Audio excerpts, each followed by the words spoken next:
Grazie di essere qui con noi in questo momento di chiusura di flussi diversi che già riparte, mi auguro, fluttuando per la prossima edizione del 2010. Caro Aigner, tu sei stato amico tra amici, poeta tra poeti, hai mostrato di amare questa terra veneta,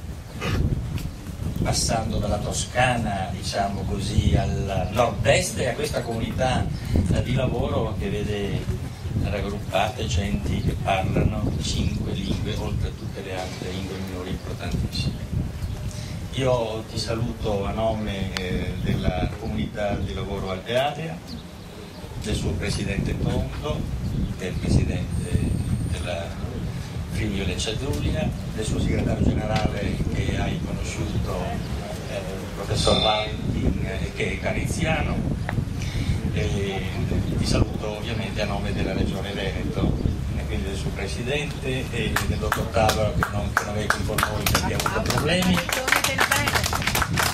e fai in maniera che nel tuo preliminare poetico questo Veneto e questo Triveneto e questa comunità di Alpe Adria,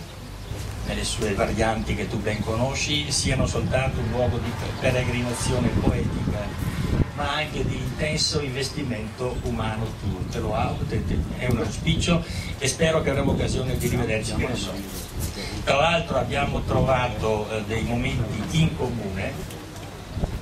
poeti italiani, poeti stranieri, non diciamo quali, li conosciamo soltanto due che personalmente ci accomunano, e quindi scusate se confesso che un piccolo sodalizio personale mi auguro che anche tra noi due possa sbocciare. Volevo ringraziare altre due persone, mi sia consentito, senza le quali non saremmo riusciti a crescere anche quest'anno, per quel tanto che si riesce a crescere quando molto di quello che facciamo nasce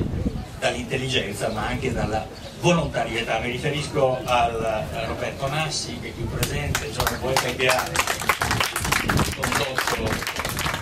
mirabilmente e che poi ha tenuto i readings e che poi ha tenuto i rapporti con moltissimi di voi. Io molti di voi li conosco non solo perché li ho visti qui, ma anche perché tramite Roberto ho avuto l'occasione di contattarmi. E ringrazio anche il nostro, che non è fotografo, vestito di nero,